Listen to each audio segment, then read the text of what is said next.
del Espíritu del Señor, pero permítame hablar un poquitico de este aspecto.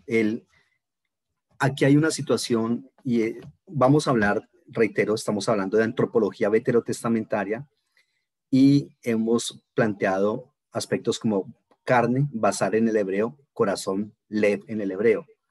Y vamos a hablar algo del espíritu en el ser humano. Pero para hablar de espíritu en el ser humano hay que hablar primero del espíritu del Señor. Porque obviamente el espíritu del ser humano es como esa partecita del espíritu de Dios en la vida del ser humano. O sea que nosotros a veces se tiene la idea de que el Espíritu Santo no empezó a actuar sino solamente por allá en el libro de Hechos, cuando se dijo recibiréis poder cuando haya venido sobre vosotros el Espíritu Santo. Y entonces ahí es que se da la manifestación, ¿correcto? Pero ¿qué pasó antes? No, antes también se ha estado manifestando. El Espíritu del Señor ha estado presente en la creación, en el ser humano, incluso desde el momento de la creación, como bien lo propone Génesis 1:2, cuando dice, la tierra estaba desordenada y vacía, las tinieblas estaban sobre la faz del abismo, cuidado, y el Espíritu de Dios se movía sobre la faz de las aguas. El Espíritu de Dios se movía sobre la faz de las aguas. Esto es muy importante. ¿Listo? El Espíritu de Dios se movía sobre la faz de las aguas. Desde ese momento, cuando el Señor actúa en relación con la creación y con el ser humano, ahí también está actuando el Espíritu del Señor, lo que nosotros llamamos el Ruach HaKodesh. Ruach es espíritu, Kodesh es santo. En el hebreo se llama así, el Ruach HaKodesh. Y el término inicialmente significa aliento o también significa viento. El viento, tanto el que se mueve por fuera como el que se mueve dentro del ser humano, es decir, la respiración. Esas palabras tienen, ese viento tiene la misma palabra en el hebreo, reitero, ya sea afuera o sea acá. Y resulta que para los antiguos el viento es algo muy, muy importante porque es portador de vida y de fecundidad. Y si bien no tienen como mucha conciencia de cómo es que funciona, cómo es que se mueve, de todas maneras lo que sí se sabe es que trae vida, ¿ya? Y obviamente al traer vida, pues lo hace es porque nos permite respirar. Y obviamente eso ya es una importancia muy grande para el ser humano. Entonces, siempre se trabaja al ruaj, es decir, al viento o aliento como portador de vida. Y entonces se equipara eso con el soplo de vida que sale de Dios. Es decir, eso es un viento que viene de Dios y que aviva la naturaleza, al ser humano y absolutamente a todo lo que está creado, ¿ya? Entonces, la respiración del ser humano, la vida del ser humano, es un efecto de ese soplo divino. Y eso hay que tenerlo en cuenta. Ya la vida del ser humano, la respiración del ser humano es, reitero, efecto, consecuencia de ese soplo divino que está actuando ahí en ese ser humano.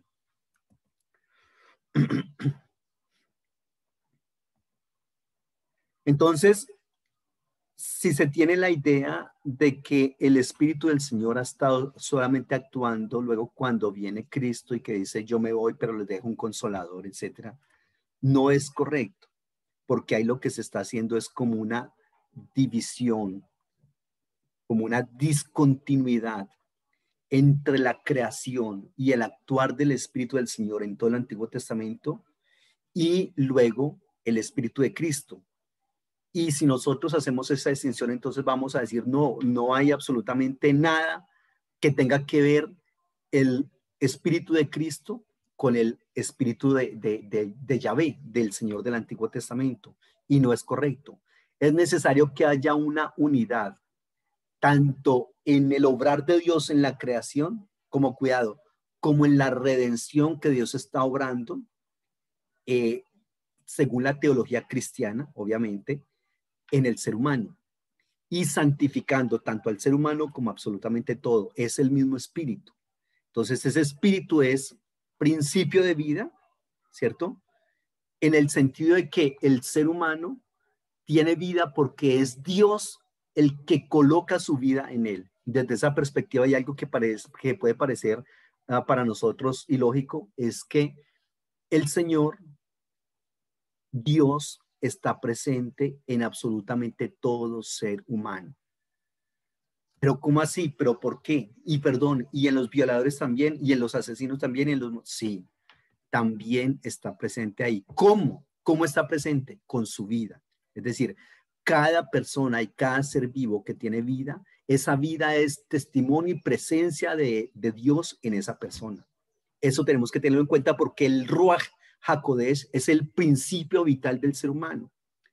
De hecho, cuando nosotros decimos que alguien murió, es porque sencillamente el espíritu de vida se fue de esa persona o se fue de ese animal. Entonces, fíjese, si hay una persona que está muerta, es porque ya no tiene vida. ¿Y qué es la vida? El espíritu de Dios en esa persona.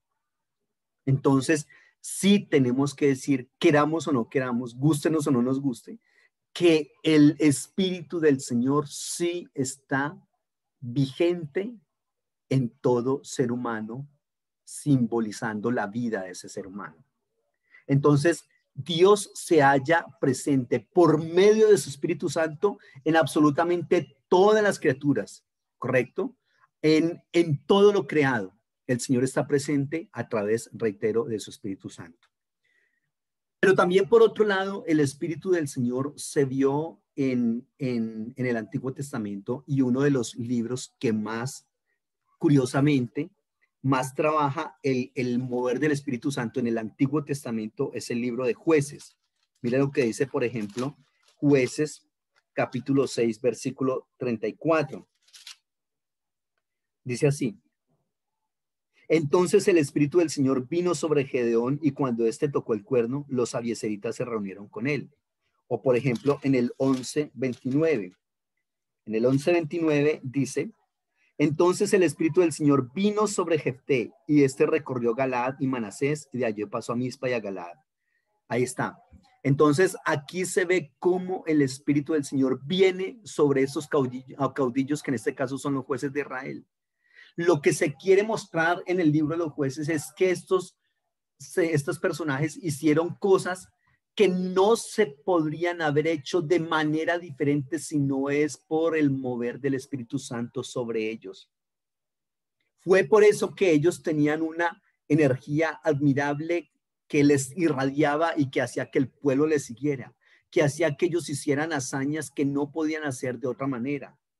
¿Ya? Hazañas, por ejemplo, como romper una puerta, echársela al hombro y subirla a una montaña, como lo hacía Sansón, o matar a un león, o como destruir ejércitos más poderosos que ellos.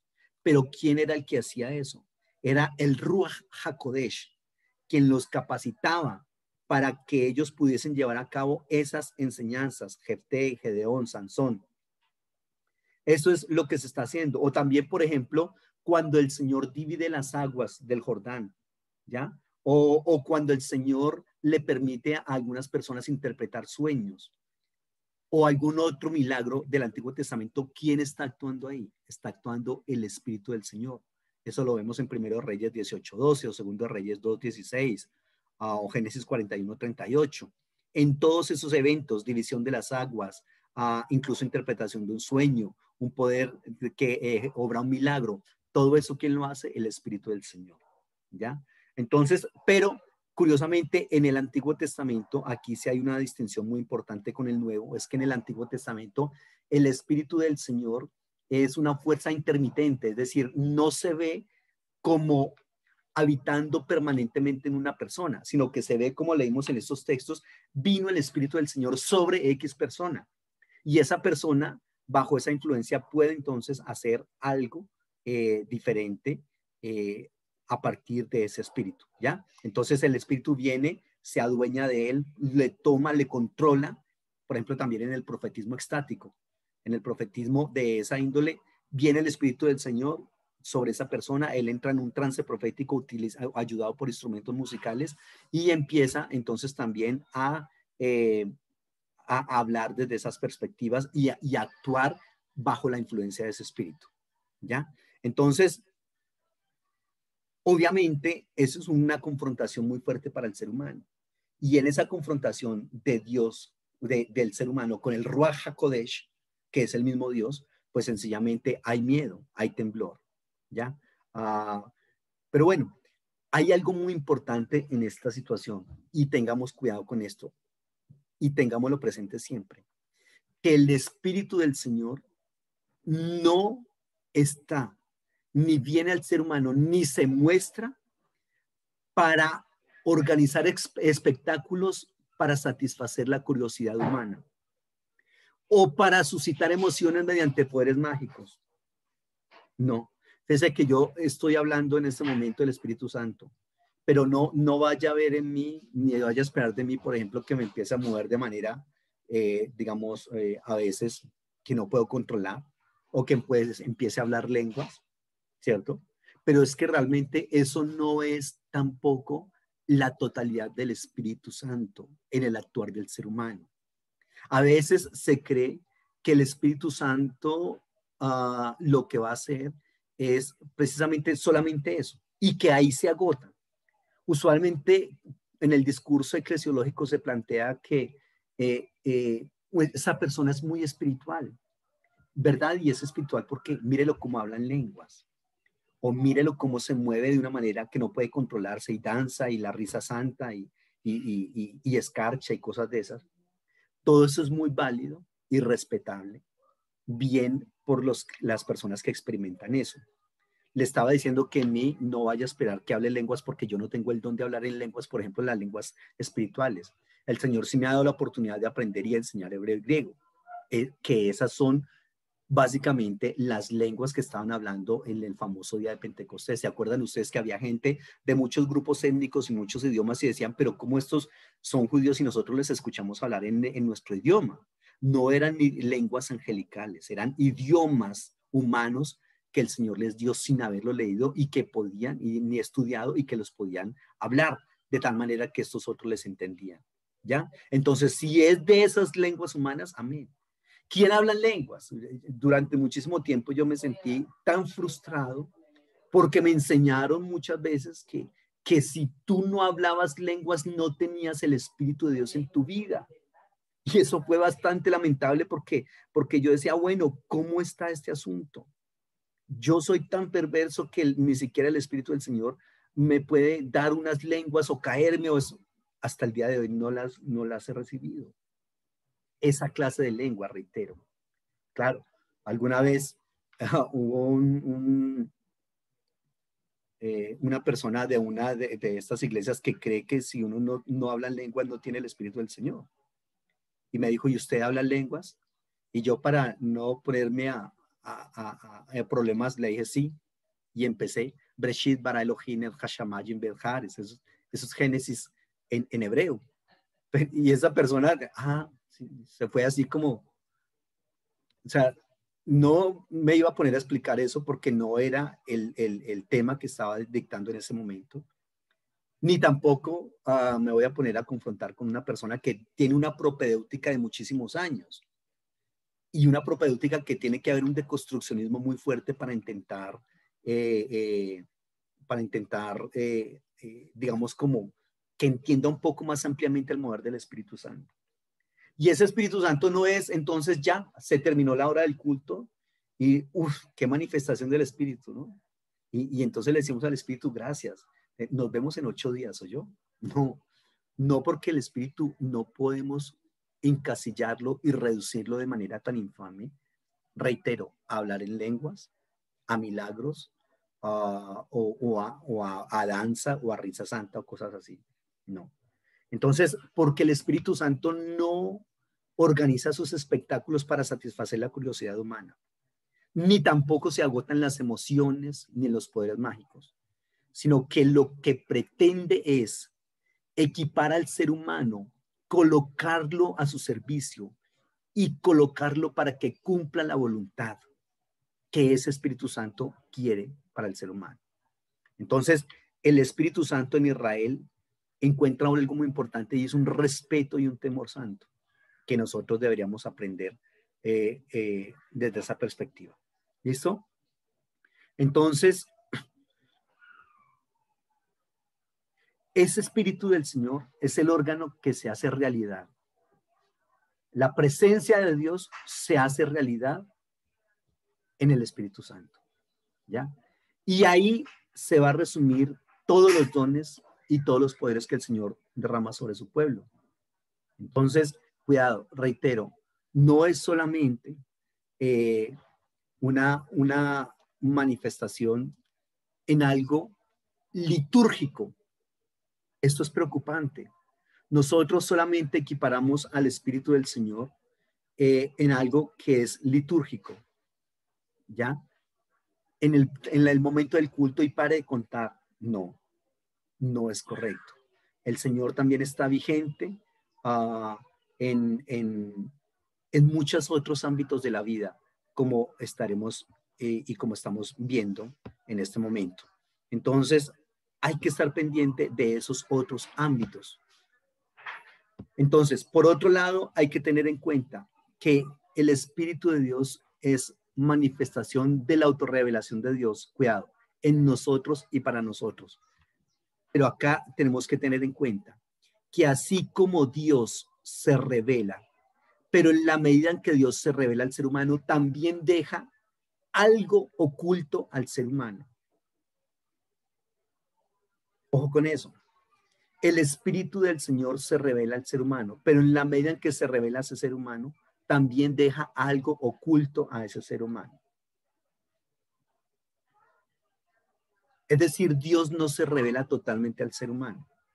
Así tampoco el Espíritu del Señor se revela totalmente al ser humano. Nosotros no podemos pensar que porque hemos tenido una experiencia, entonces ya conocemos totalmente al Espíritu del Señor. Por otro lado, el Espíritu Santo no es un momento de nuestra experiencia de Dios, sino es que es un momento de la revelación de Dios con nosotros. Ojo con eso. No es solamente experiencia, no, sino que a esa experiencia hay que adicionarle algo más. ¿Para qué? Para que no sea solamente la experiencia de un momento, sino que sea parte de nuestra vida al ser parte de la revelación de Dios para nosotros. La revelación de Dios no es algo que sucede o que viene en un momento dado y ya, viene y desaparece, sino que es algo que viene y permanece con nosotros. La revelación de Dios no fue solamente un momento, sino que está desde el principio y hasta en la actualidad.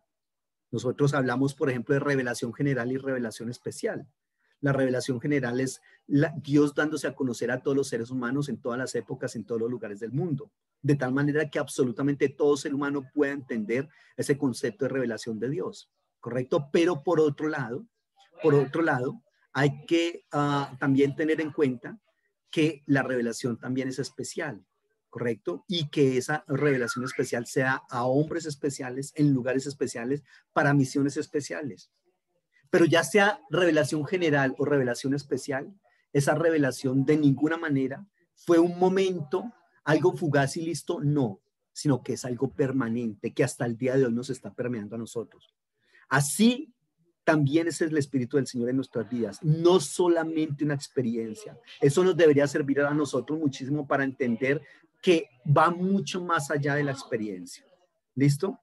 Que tiene que ser parte de la revelación, o sea que a eso hay que colocarle intelecto, relación, proclamación también. Entonces, eso es muy importante. El Espíritu Santo no es solamente una cuestión relacionada con la revelación, sino también es una cuestión que afecta a la vida y a la fuente de donde ésta surge. Es decir, no es solamente, ni se agota tampoco en la revelación. Le he venido diciendo que no podemos nosotros conocer al Espíritu Santo en su totalidad. Y parte de ese no conocimiento de Dios, del Espíritu Santo que nosotros tenemos, es que ese Espíritu Santo afecta la vida e incluso afecta la fuente de donde está surge, es decir, Dios mismo. El Espíritu Santo afecta a Dios, es decir, el Espíritu Santo es el mismo Dios. Y ese Espíritu Santo está precisamente afectando a Dios y está mostrando esa afectación que tiene Dios para nosotros. Entonces, no es solamente, reitero, la gota que se agota en la revelación, en lo que nosotros podemos entender, sino que hay mucho más allá que nosotros no entendemos y que actúa, en lo cual actúa el Espíritu Santo. Por otro lado, por ejemplo, en Ezequiel 36:27 habla de que el Espíritu hace que nosotros andemos en estatutos, en preceptos y que los pongamos por obra. No significa entonces que el Espíritu del Señor, no significa que el Espíritu del Señor entonces esté solamente ayudándonos a hablar en lenguas, no, como le decía, o solamente haciendo milagros, o solamente actuando de X o Y manera con el ser humano en el momento del culto. El actuar de Dios en el ser humano también tiene que llevarme a mí a que yo ande en los estatutos y en los preceptos del Señor y que los coloque por obra. Hay un actuar mucho más grande contra los enemigos, recuerden, en el libro de los jueces. En la guerra santa, el actuar del Espíritu del Señor está ahí. Por ejemplo, el Espíritu del Señor es el que da sabiduría administrativa a José. Y este texto es bastante interesante, Génesis 41:37, porque es el mismo faraón el que reconoce que el Espíritu del Señor está sobre esta persona y que lo está facultando con sabiduría administrativa. Mire lo que dice 41:37. El asunto pareció bien al faraón y a sus siervos, y dijo el faraón a sus siervos: ¿acaso hallaremos a otro hombre como este en quien esté el Espíritu del Señor? Y dijo el faraón a José: después de haberte dado a conocer Dios todo esto, no hay entendido ni sabio como tú. Fíjense, aquí José no está hablando en lengua, ni está danzando de manera. El Espíritu Santo, ¿cómo está actuando en este momento en la vida de José? Dándole una sabiduría administrativa. Eso significa que el Señor, por ejemplo, miren esto y les digo lo que les iba a decir. También el Espíritu Santo del Señor capacita para trabajos técnicos. Mire lo que dice Éxodo 31, versículo 1 al 5. Éxodo 31, versículos 1 al 5. Habló el Señor a Moisés y le dijo: mira, yo he llamado por su nombre a Bezaleel, hijo de Uri, hijo de Ur, de la tribu de Judá, y lo he llenado del Espíritu de Dios, en sabiduría, en inteligencia, en ciencia y en todo arte, para inventar diseños, cuidado, para trabajar en oro, en plata y en bronce, para labrar piedras y engastarlas, tallar madera y trabajar en toda clase de labor. Ojo, esto es bien interesante. Mire que en estos pasajes el Espíritu del Señor está capacitando a esta gente para hacer trabajos técnicos. ¿Sabías tú que el Señor te capacitó para hacer el trabajo que tú estás llevando a cabo? El Espíritu del Señor. El Espíritu del Señor también es Dios de la ciencia, de la contaduría, de la medicina, del derecho, de la mecánica y de la albañilería. Es el Señor el que capacita. Usualmente nosotros tenemos una gran deficiencia, y es que cuando nos hablan de los dones del Espíritu del Señor, en las enseñanzas de la iglesia, por lo general la gente utiliza 1 Corintios 12, Romanos 12 y Efesios 4. Y entonces ahí están los famosos dones del Espíritu. Son más o menos 22, 23, 25, ¿correcto? Y entonces la gente dice: ¿y cuál de estos dones tiene? Entonces, don de profecía, discernimiento, misericordia, si es profeta, apóstol, evangelista, maestro, etcétera, etcétera. Pero lo que pasa es que esos pasajes que vimos allá, esos pasajes están dados para que nosotros conozcamos los dones que tienen que ver con el acto litúrgico como tal, los dones que se evidencian dentro del culto, dentro de la iglesia. Pero cuidado, no son los únicos. No son los únicos dones que el Señor da. Aquí hay otros dones porque el Señor no quiere que todos sean sacerdotes o pastores o líderes de alabanza o que desempeñen alguna labor en la iglesia. No, hay otros que el Señor los tiene para que le trabajen desde la medicina, desde la odontología, desde la ingeniería o desde un taller de mecánica o desde un taller de montallantas. Y a ellos también los capacita el mismo espíritu para que hagan esos trabajos. Y nosotros tenemos que aprender a hacer eso, digamos, a tener claridad en ese concepto y no hacer esa distinción tan fuerte que usualmente hacemos con el discurso eclesiológico. Entonces, fíjese que incluso se habla de que tú trabajas de tiempo completo o de medio tiempo en la obra del Señor. Eso tenemos que quitárnoslo de nuestra mente, porque nosotros tenemos que trabajar de tiempo completo en la obra del Señor.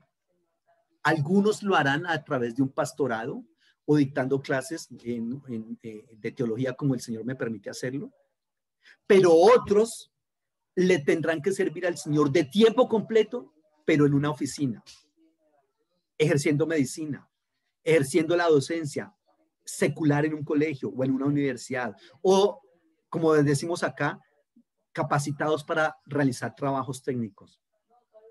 Pero ahí en esos lugares debemos servirle las 24 horas al Señor.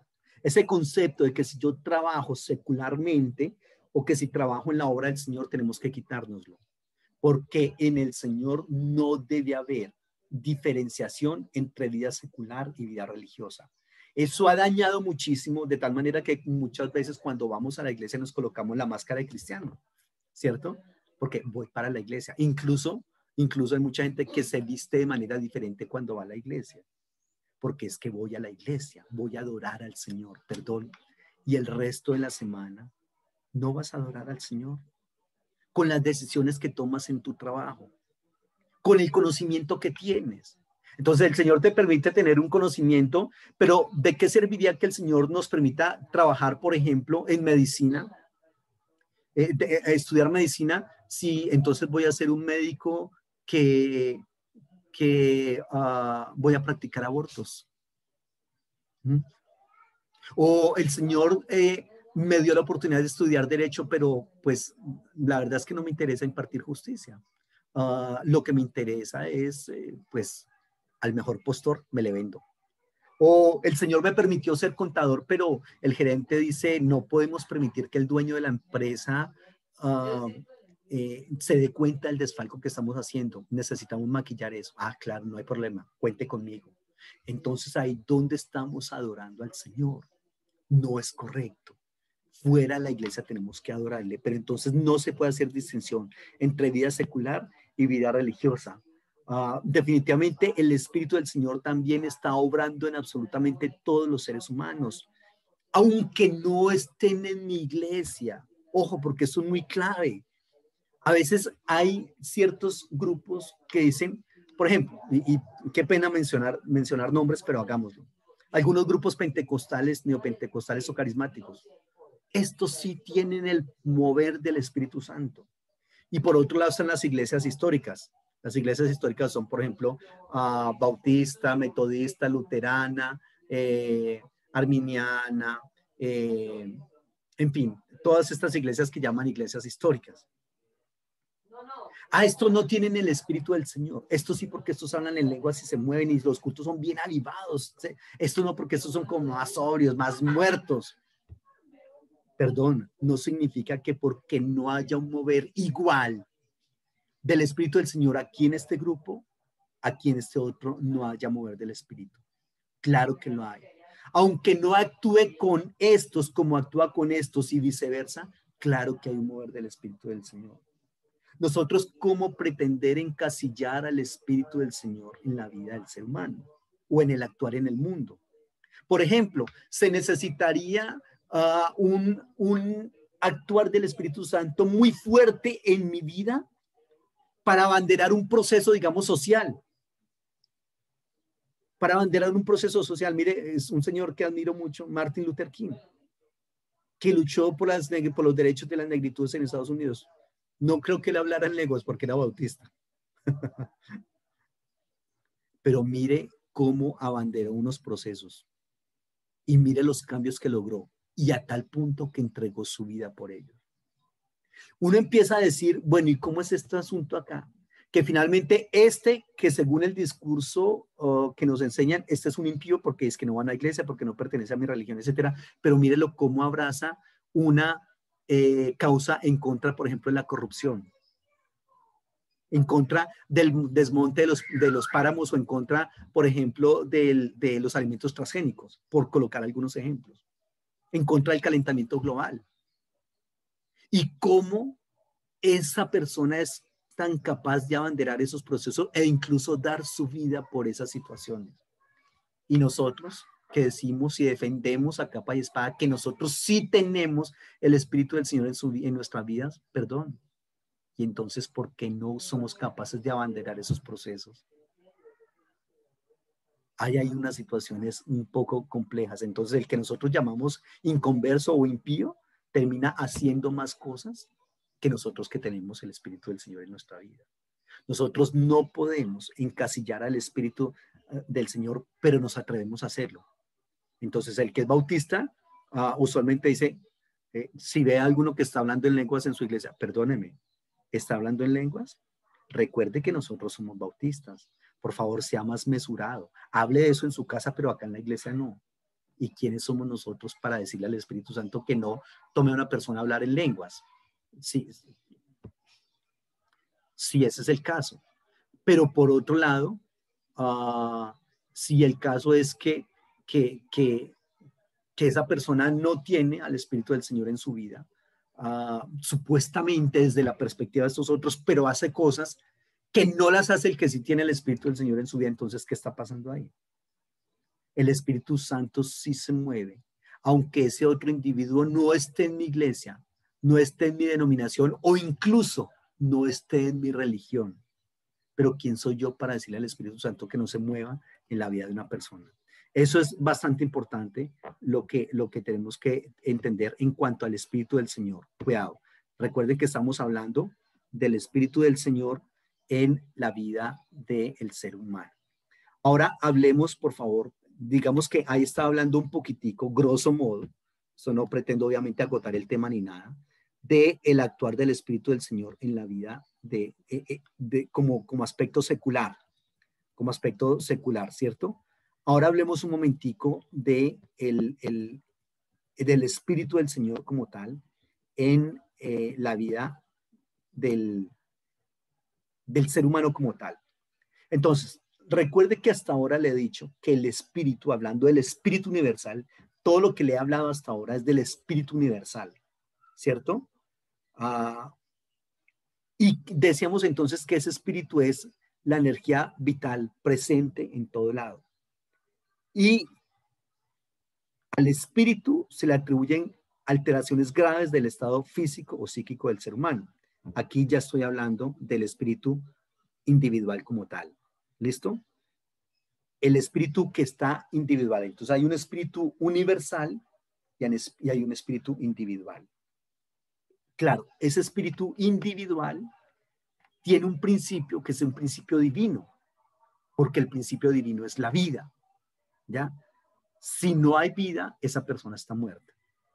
Pero entonces ya hablando de ese espíritu particular, le tengo que decir que a ese espíritu se le atribuyen las alteraciones graves del estado físico o psíquico del ser humano. Es decir, cuando una persona está alterada por a veces circunstancias, se dice que es el espíritu el que está alterado, ya sea en su psiquis o ya sea en su cuerpo.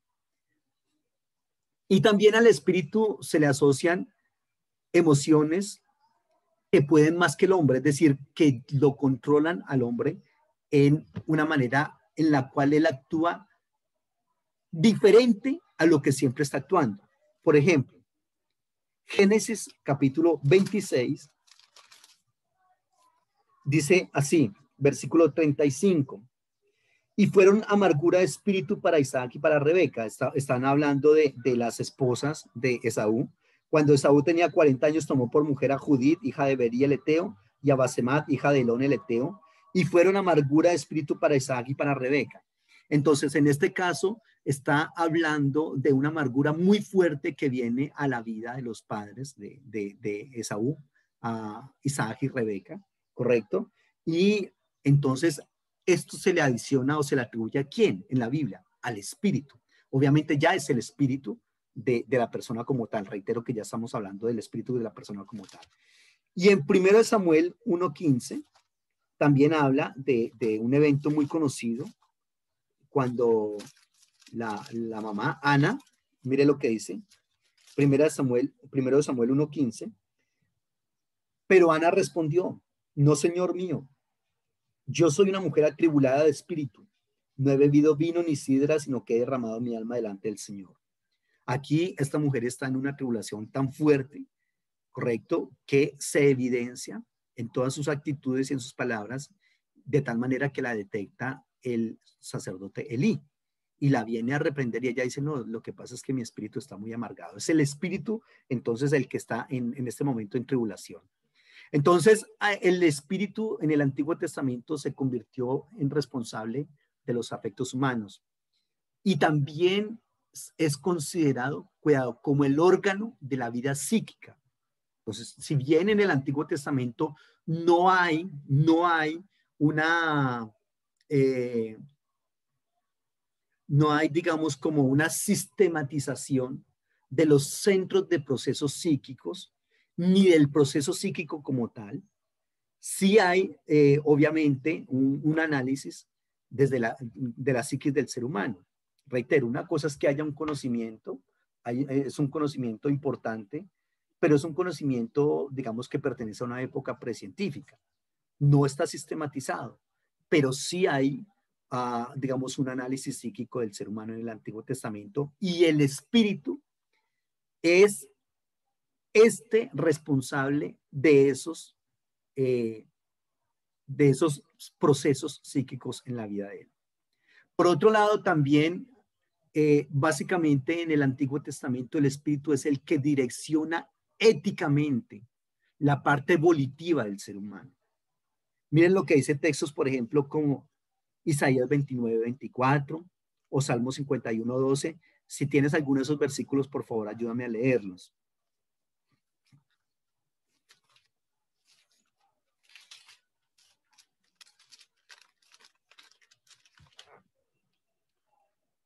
Voy a leer acá Salmo 51. 51:12.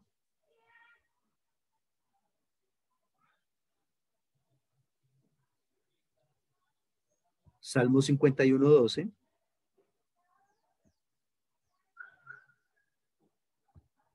Que dice así: yo soy vuestro consolador. ¿Quién eres tú para que tengas temor de los mortales y de los... perdón, estoy en Isaías 29, me confundí del libro. Isaías 29:24. Y los extraviados de espíritu aprenderán inteligencia y los murmuradores aprenderán la lección. Ese es Isaías 29:24 y el Salmo 51:12. Entonces fíjate que ese texto habla de los extraviados de espíritu. Salmo 51:12.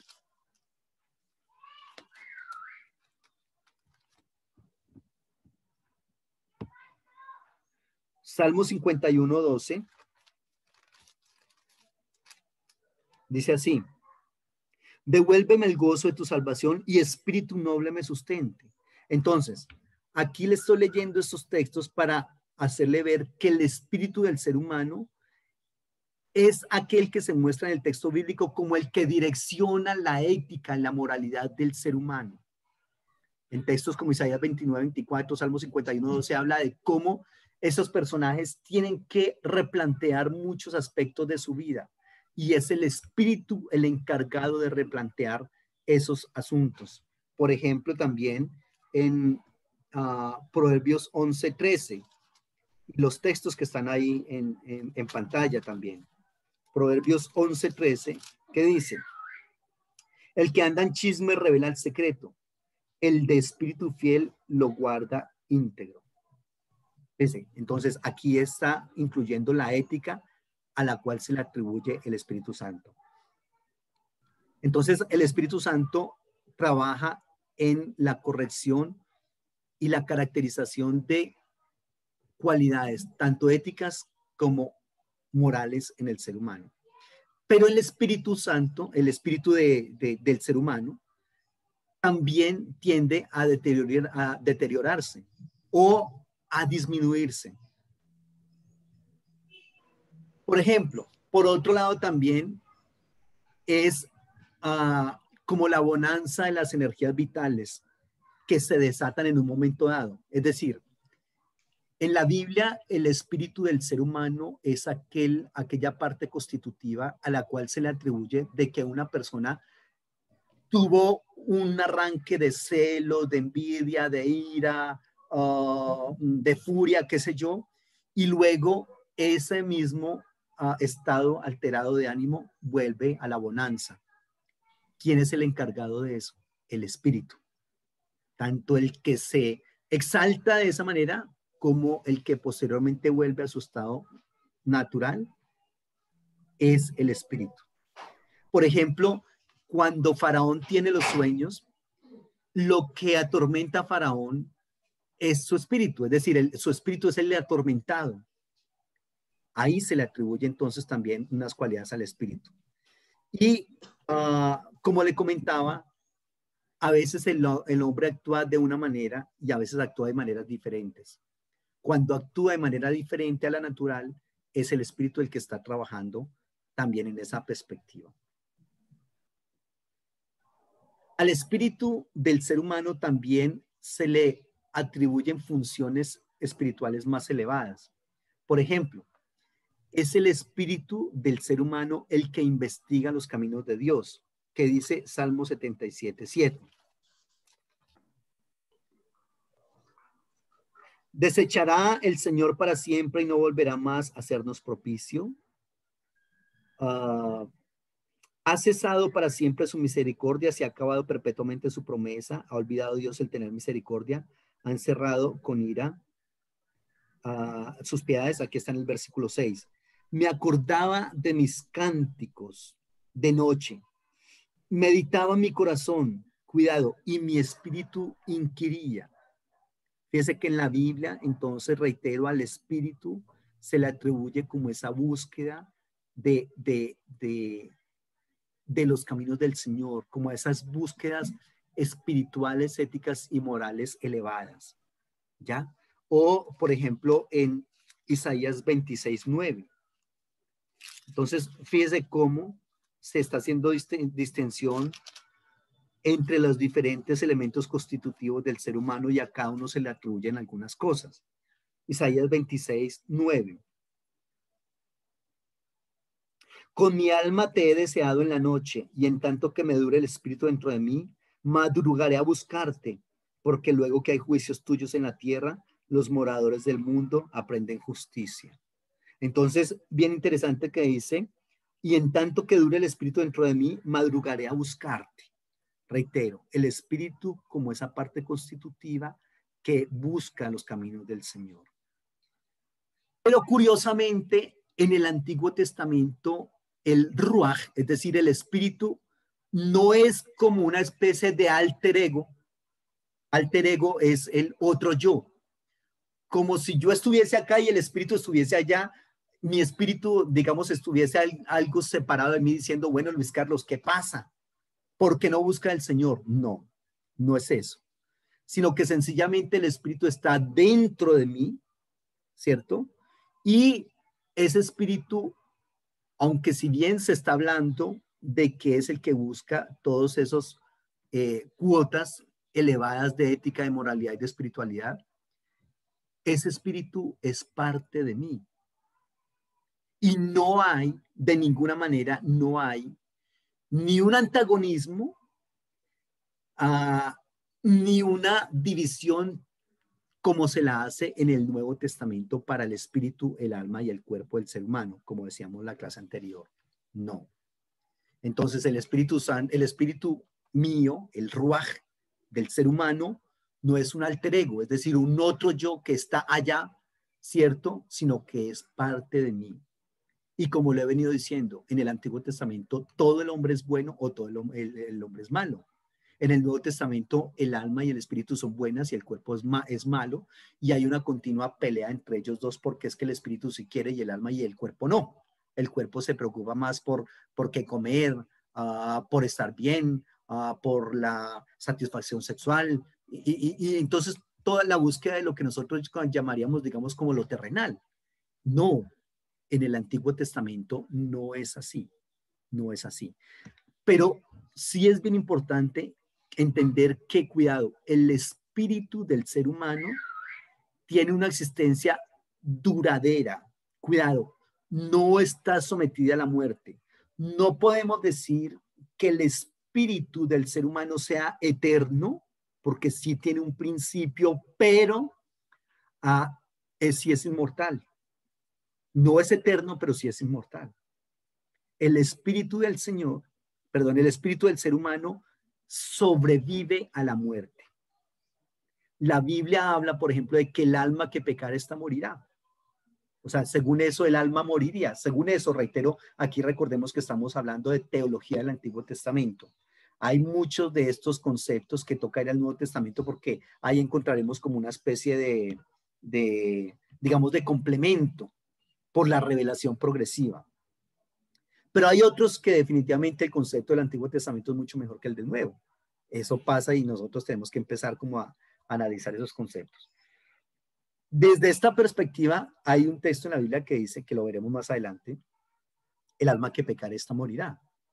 Pero aunque si bien el alma pecare y moriría, el espíritu no. El espíritu no está sometido a la muerte. El espíritu es inmortal. ¿Ya? Claro, reitero, habría que mirar qué pasa con el alma, definitivamente, hablando del Nuevo Testamento, porque el texto que le estoy citando solamente está en el Antiguo Testamento. Entonces, el espíritu le va a recordar constantemente al ser humano que hay una conexión entre Dios y el ser humano, entre el mundo suprasensible de Dios. Es un mundo intangible, el mundo de Dios, con el mundo del ser humano. ¿Correcto? Y esa conexión, ¿cómo se da? Se da a partir del Espíritu Santo. Se da a partir del Espíritu del Señor en la vida. ¿Listo? Muy bien. Preguntas del Espíritu, preguntas del Espíritu, de todo lo que hemos escuchado. Pues no, profe, solamente pienso entonces que mirándolo así uno siempre veía como si, no es que hubiera dos Espíritus Santos, sino que como que no fuera la misma figura la que actuaba en el Antiguo Testamento que la que actuaba en el Nuevo Testamento.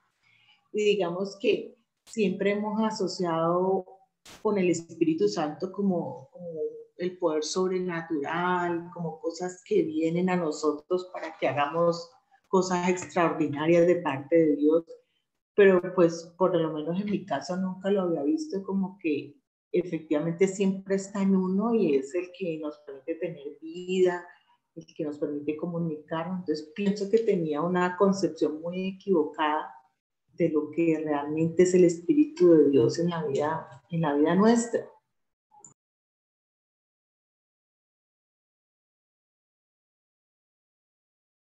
Está sin volumen, profe. Perdón, gracias. Sí, es una muy buena apreciación y parte de lo que pretendo que se logre esta mañana es eso, precisamente, que nosotros entendamos que no podemos hacer distinción entre el espíritu del Nuevo Testamento y el espíritu del Antiguo Testamento. De hecho, yo conozco muchos teólogos y biblistas que dicen, no, el mover del espíritu del Señor o del Espíritu Santo en el Antiguo Testamento, eso no se ve, eso no. No, claro que se ve, y se ve desde el inicio, y se ve como complementando. Yo, cuando hablo de los famosos dones del Espíritu, nosotros no podemos quedarnos, reitero, en los pasajes que mencioné anteriormente, Romanos 12, 1 Corintios 12 y Efesios 4.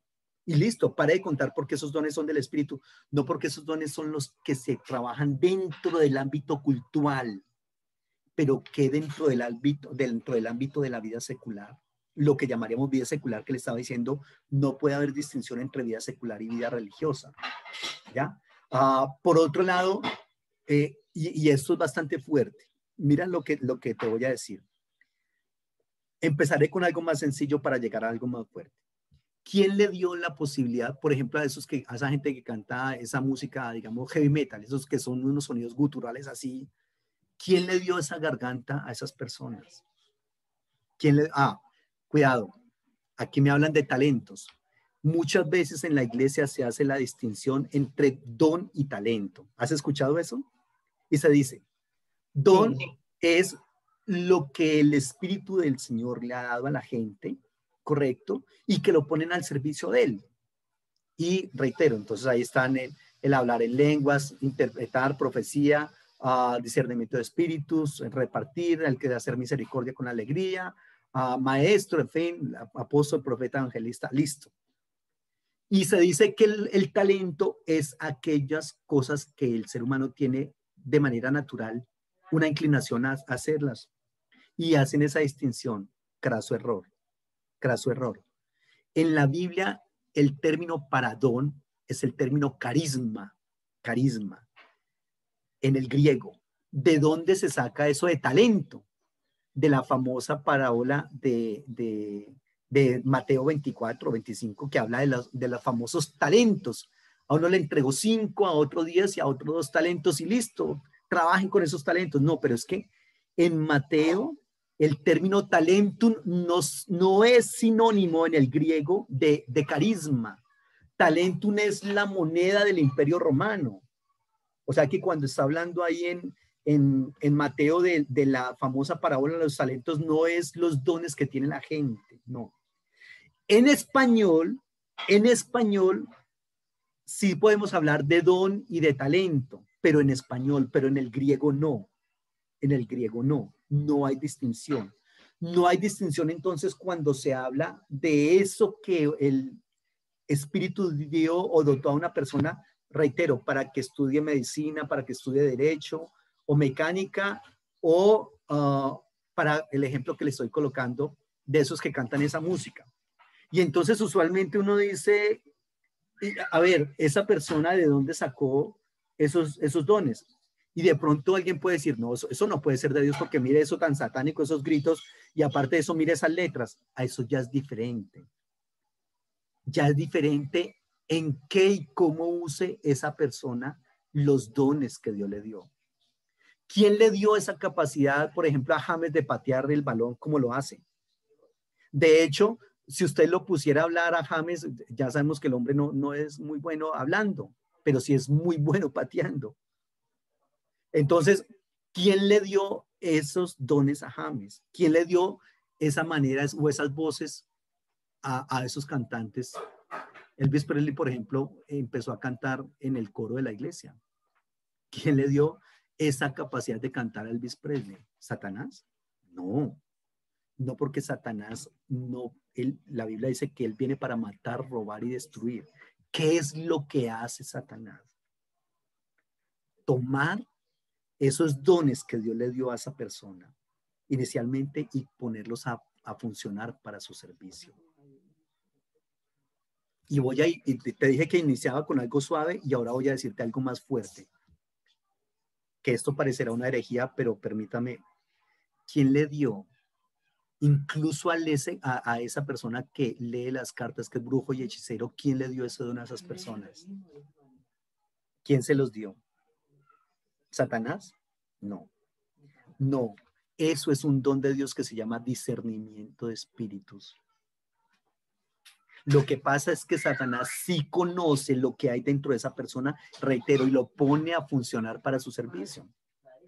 Pero es que nosotros no estamos muy lejos de eso, porque por otro lado, el Señor me puede haber dado a mí una posibilidad digamos, de estudiar teología, pero lo que yo haga con la teología, eso ya puede edificar o destruir vidas. ¿Ya? Entonces, es exactamente como el pastor que se enriquece con la fe. O sea, está utilizando un don que Dios le dio para beneficio propio y para desviar a mucha gente del camino. ¿Eso es correcto? No, no es correcto. ¿Qué diferencia hay con el que el Señor le dio una voz prodigiosa para cantar, pero que la utiliza para cantar secularmente o con letras que no son tan adecuadas para el ser humano? ¿Ya? Entonces tenemos que trabajar desde esa perspectiva. No podemos hacer distinción entre una cosa y otra. Recordemos que en el griego no son sinónimos carisma y talentum. Son dos cosas totalmente diferentes, que en la Biblia cuando habla de don, o sea, lo que se traduce como los dones, en el griego está el término carisma, pare de contar.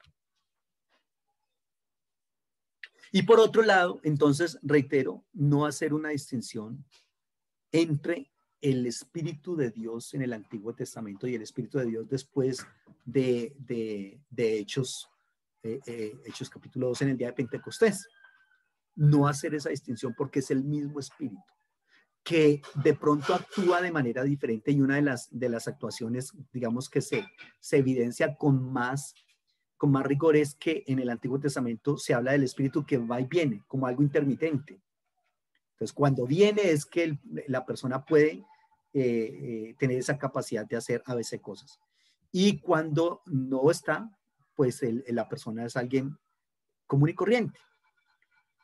Y en el Nuevo Testamento el Espíritu del Señor viene y viene para quedarse en el ser humano como tal. Preguntas de esta última parte. No, profe, me queda claro.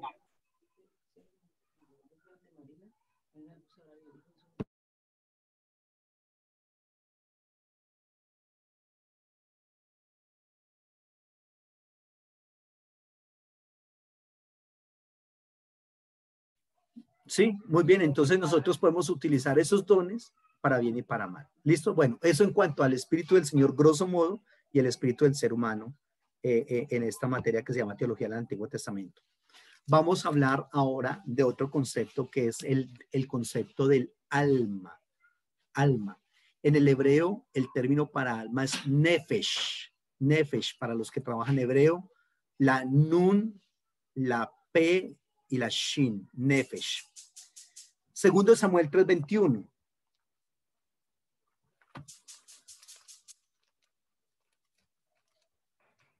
A ver qué nos dice.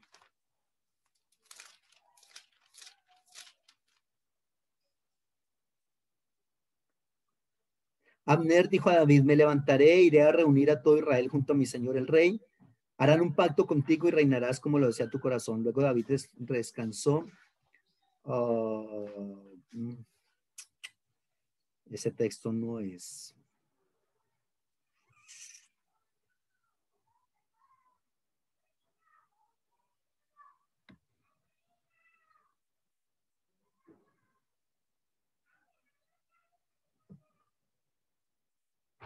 Ah, ya, no, lo que pasa es que sí, está bien. 3:21. Abner dijo a David: me levantaré, iré a reunir a todo Israel junto con mi señor el rey. Harán un pacto contigo y reinarás como lo desea tu corazón. Luego David despidió a Abner, que se fue en paz. Aquí hay algo bastante curioso porque infortunadamente o afortunadamente en este pasaje el término nefesh se tradujo como corazón, pero en el hebreo está ese el término nefesh, ¿ya? Y entonces dice, y reinarás como lo desea tu corazón o como lo desea tu alma. Es bastante curioso, bastante fuerte la traducción. Los teólogos, los traductores a veces toman, digamos, esa posibilidad, ¿ya? De traducir de una u otra manera, y muy válido y respetable. Pero entonces, cuando habla la Biblia del alma, puede hablar de un alma buena o puede hablar de un alma mala. El término nefesh inicialmente significaba cuello y luego empezó a significar garganta o gaznate, que es por donde circula el aire.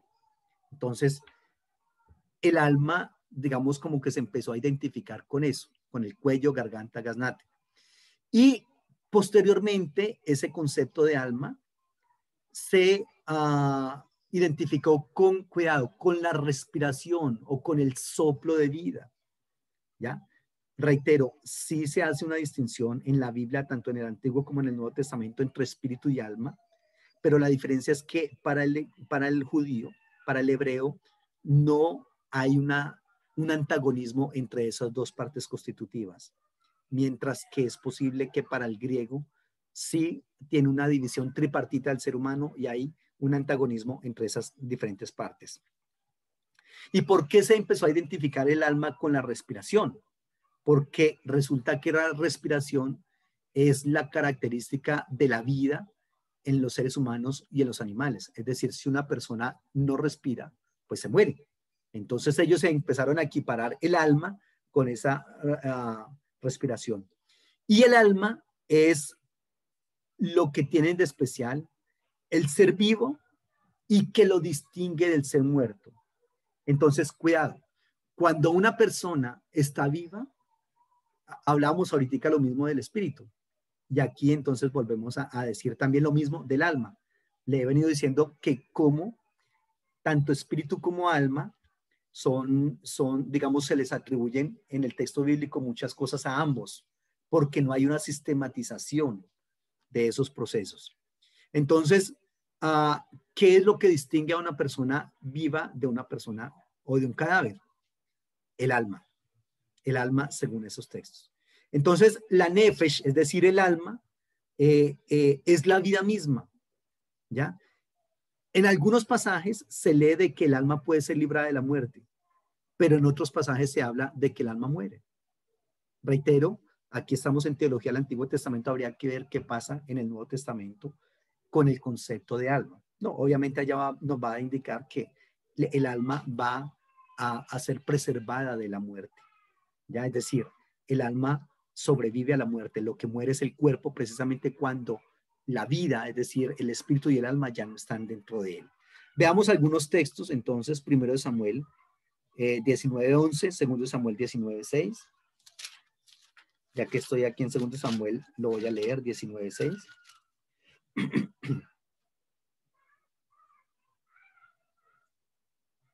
Amando a los que te aborrecen y aborreciendo a los que te aman, porque hoy has declarado que nada te importan tus príncipes y siervos. Hoy me has hecho ver claramente que si Absalón viviera, aunque todos nosotros estuviésemos muertos, estarías contento. Aquí nuevamente está el concepto de que hay términos que se trabajan como de otra manera, pero que en el hebreo está el término alma. Por ejemplo, hoy nos has hecho ver claramente que si Absalón viviera, aunque todos nosotros estuviéramos muertos, entonces estarías contento. Ahí habla entonces de ese aspecto. O vamos, por ejemplo, 2:14 o 1 Samuel 19:11. De ahí que sea tan importante en esta materia, ojalá poder manejar algo de hebreo, como siempre le digo a los estudiantes. 1 Samuel 19:11.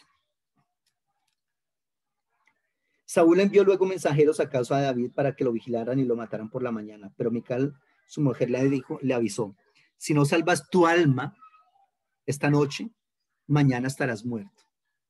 Entonces, ahí.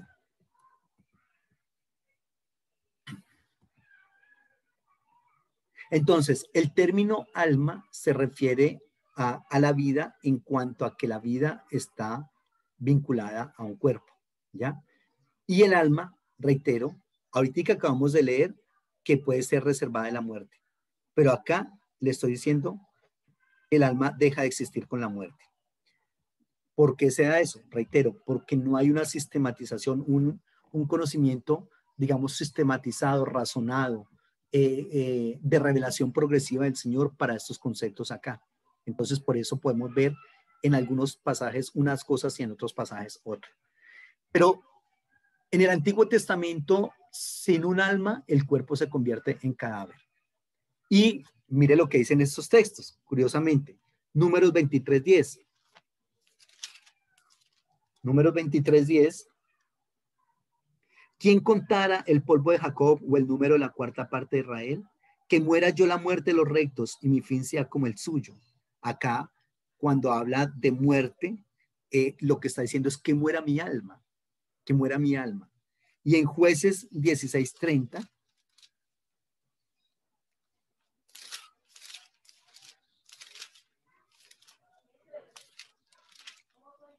Dice así: y gritó Sansón, muera yo con los filisteos. Después se inclinó con toda su fuerza y cayó sobre la casa, sobre los principales y sobre todo el pueblo que estaba en ella. Los que mató al morir fueron muchos más que los que había matado durante su vida. Ahí también está el término nefesh en el hebreo y habla de cómo esas almas murieron. ¿Listo? Entonces, desde esa perspectiva, solamente un ser vivo posee nefesh, es decir, alma. Y en la Biblia, cuando alguien mataba, debía entregar su propia nefesh por la de la otra persona. Entonces, una persona murió o mató a otra y entonces esa persona pues también tiene que entregar su nefesh. Mire lo que dice, por ejemplo, bueno, leamos Jueces 9:17, Josué 9:24, Éxodo 21:23, leamos alguno de esos.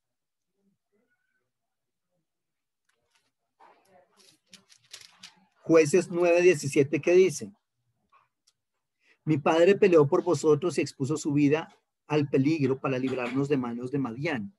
Entonces aquí habla de otra vez, lo que traducen como vida acá es alma, ¿listo? En el hebreo. Y Josué 9:24.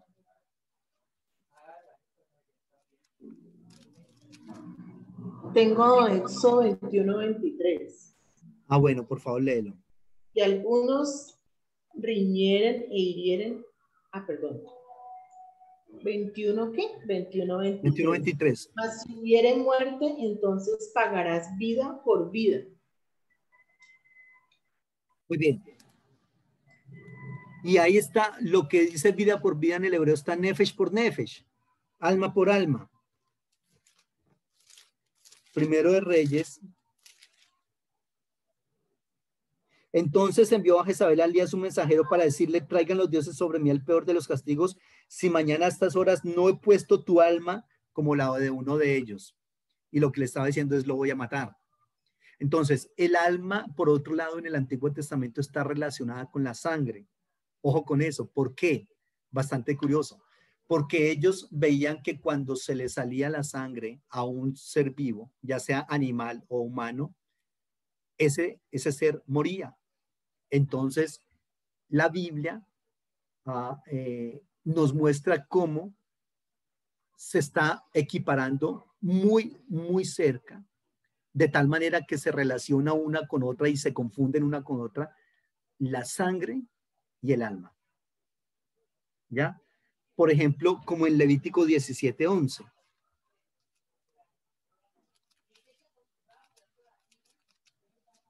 Levítico 17:11, mire lo que dice. Porque la vida de la carne en la sangre está. Y yo os he dado para hacer expiación sobre el altar por vuestras almas, pues la misma sangre es la que hace expiación por la persona. Ojo con lo que dice este texto. Porque la vida de la carne en la sangre está. Entonces, fíjense cómo se trabaja eso de que, bueno, el alma es la sangre. O sea, eso es una sola cosa. Reitero, ¿por qué? Porque si se le sale la sangre a una persona, muere. Entonces eso debe ser que la vida y el alma y la sangre es una misma cosa. Génesis 9:24.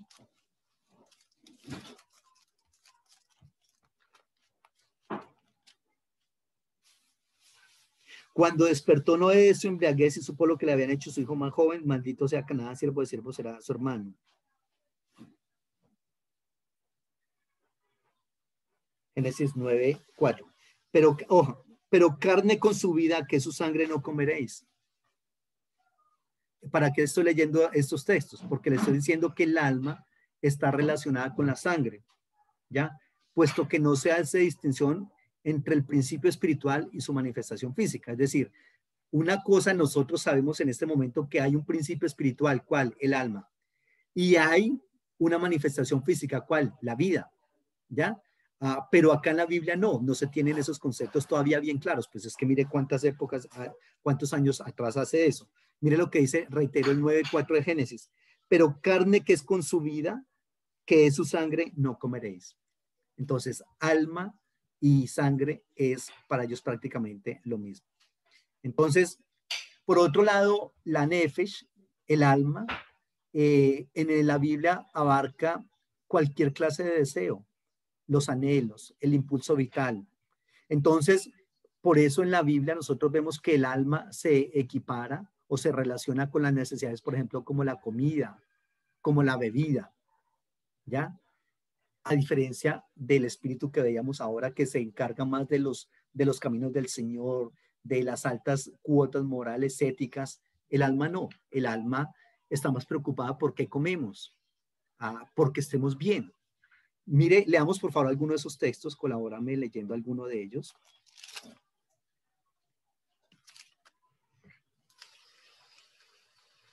Voy a leer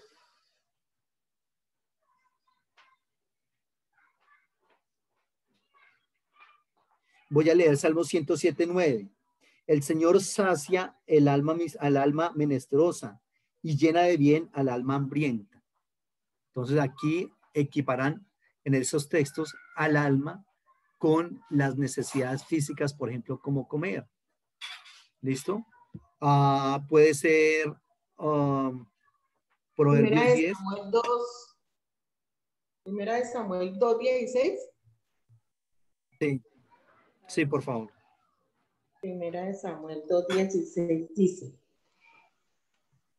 y si el hombre le respondía, queme la grosura primero y después toma tanto como quieras, él respondía, no, sino dámela ahora mismo. De otra manera, yo la tomaré por la fuerza.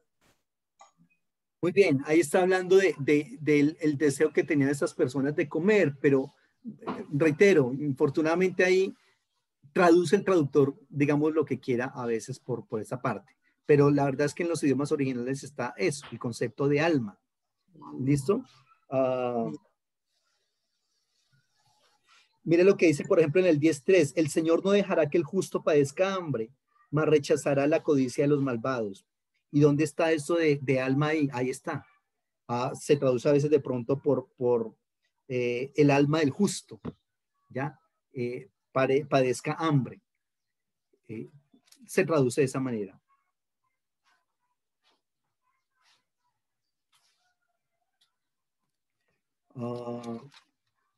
Mire lo que dice, por ejemplo, el 12.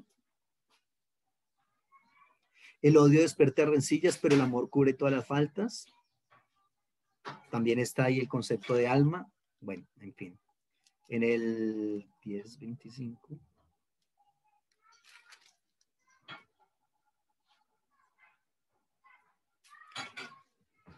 Muy bien. Entonces, reitero, en la Biblia, Nefesh tiene que ver con las necesidades de comida, bebida y otras propias del ser humano en su parte física. También, curiosamente, en el instinto reproductivo. Es el alma la que se encarga de ese instinto reproductivo. Jeremías capítulo 2, versículo 24. Asna montés acostumbrada al desierto, que de su ardor olfatea el viento. De su lujuria, ¿quién la detendrá? Ninguno que busque se fatigará, porque en el tiempo de su celo la hallará. Aquí está entonces, también está el término para alma acá en este pasaje. Está el término nefesh, ¿ya? Y habla entonces de ese instinto reproductivo propio del alma. Y otros deseos más que menciona el texto bíblico, como Deuteronomio 14:26.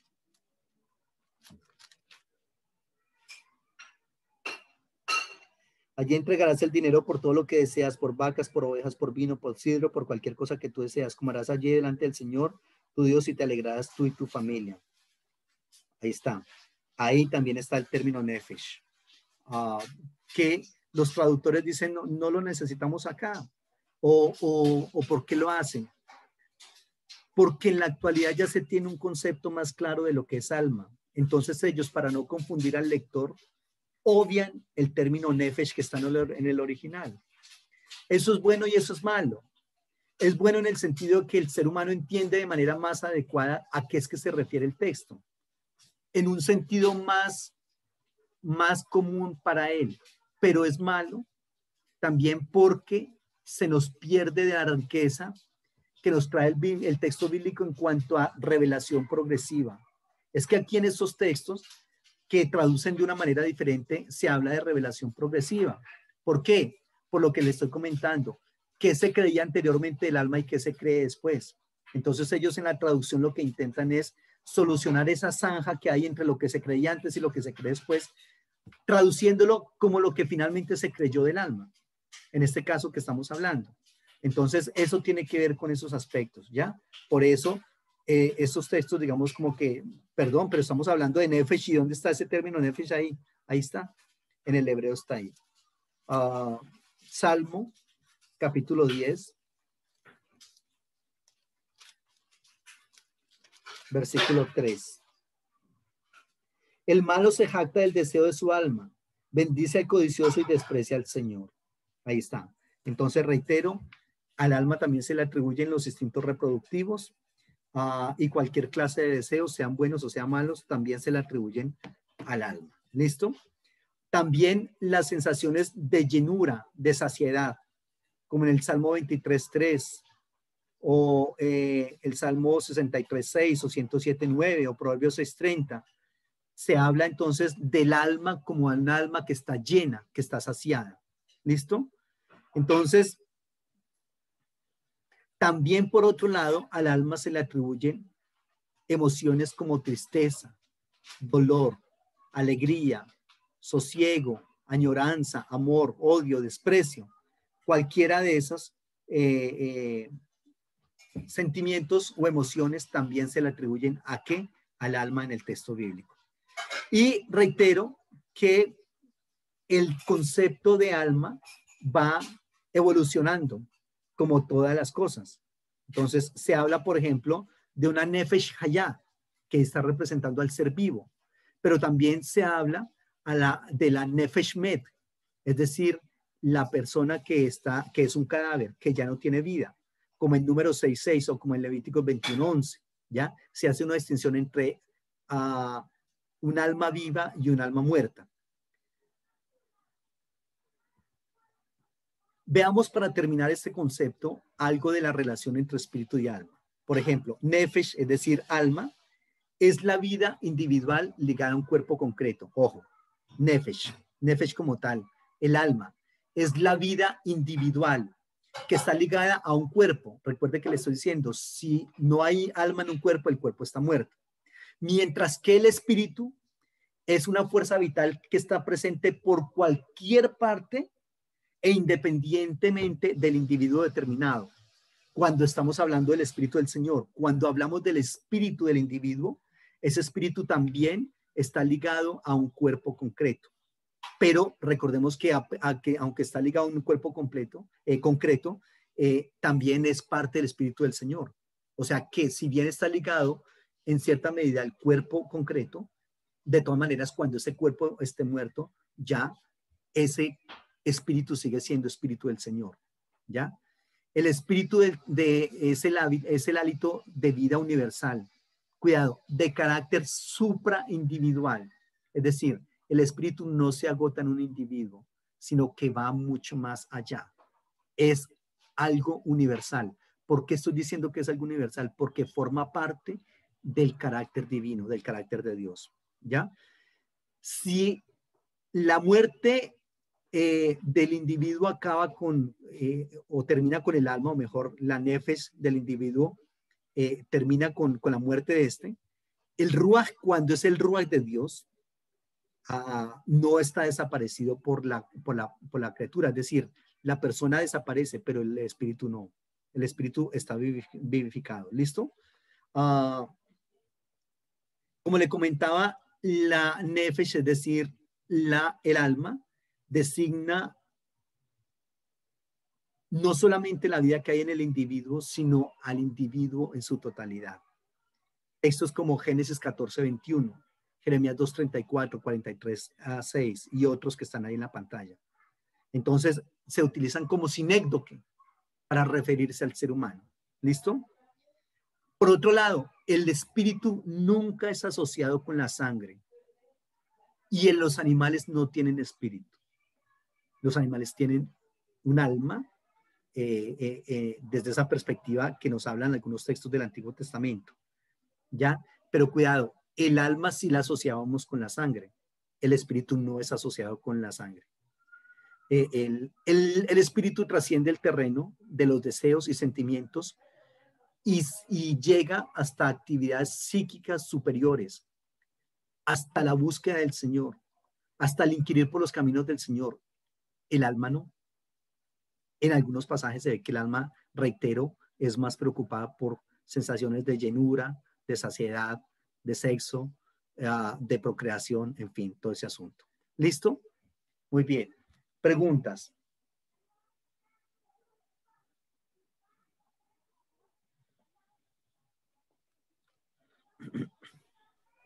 Profe, hasta donde entiendo, entonces, digamos que el alma está más asociada con el cuerpo físico, digamos que está más asociado con las necesidades físicas, la necesidad de comer, la necesidad de beber, con los sentimientos, con las emociones, y cuando la persona deja de existir, o sea, cuando muere, pues obviamente todas esas cosas mueren con él. Entonces ahí es donde uno dice que si muere el cuerpo, muere el alma. En cambio, el espíritu está por encima de todas esas cosas. El espíritu sí trasciende en el momento de la muerte o entendí mal. Sí, está muy bien. El espíritu trasciende en el momento de la muerte y reitero, habría que ver qué dice, por ejemplo, aquí estamos en teología del Antiguo Testamento.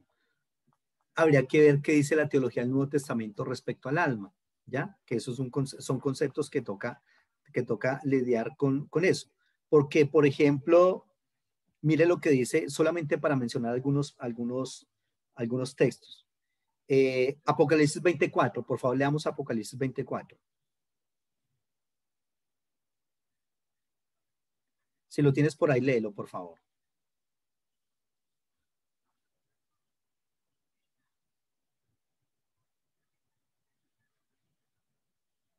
Apocalipsis 24. Sí.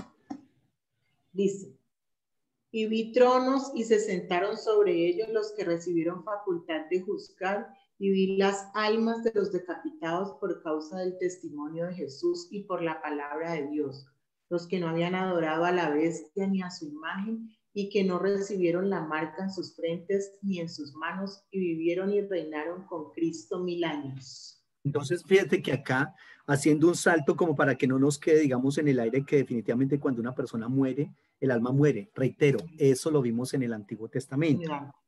Pero ya en el Nuevo Testamento nos dice, no, cuando una persona muere, el alma no muere, sobrevive, ¿ya? Y acá entonces habla de que vi tronos y se sentaron sobre ellos los que recibieron facultad de juzgar y vi las almas de los decapitados por causa del testimonio del Señor, ¿cierto? Entonces aquí vemos entonces un alma, unas almas que están en una condición específica por situaciones previas, ¿correcto?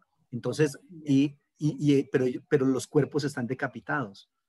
O sea que, si bien el Antiguo Testamento en algunos casos nos dice que como se le derramó la sangre, entonces el alma es sangre y ya no hay nada que hacer, y que el alma que pecare esta morirá, y otros textos que hablamos de que el alma muere, son estadios muy incipientes de revelación progresiva en lo que tiene que ver con el alma, pero que posteriormente nos van a decir, cuidado, aunque el cuerpo muere, el alma no muere. Entonces tenemos precisamente por eso las partes constitutivas del ser humano como lo material, que sería lo que muere, y lo espiritual, que estaría representado en el espíritu y en el alma, que permanecen. ¿Listo? Entonces, y ese espíritu sería el espíritu que está en el individuo, finalmente forma parte de un espíritu universal, que es el Ruach HaKodesh, y que finalmente ese espíritu volverá al Señor. Y el alma, entonces, será la que puede disfrutar de eventos como este que están acá, ¿cierto? Y de situaciones que están ahí. Entonces, tendríamos que decir que el alma... Perdón, sí. Profe.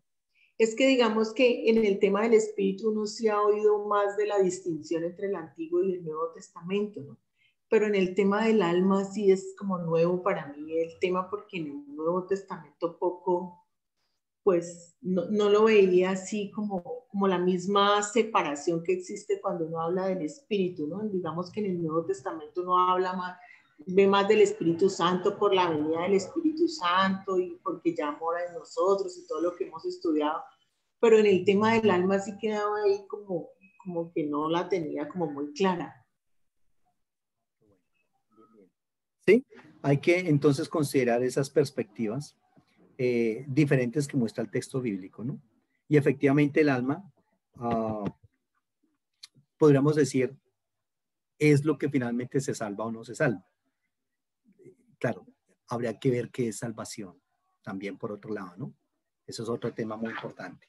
Pero pues hay que seguirlo trabajando. Bueno, listo. Hasta aquí entonces la clase de hoy. Muchas gracias, Agradezco profe. muchísimo. Muy bueno. Bueno, mm, por favor, recuerde que no tenemos clase la próxima Próximo el jueves. jueves, porque es festivo. ¿Listo? Entonces nos vemos de hoy en Listo. 8 días.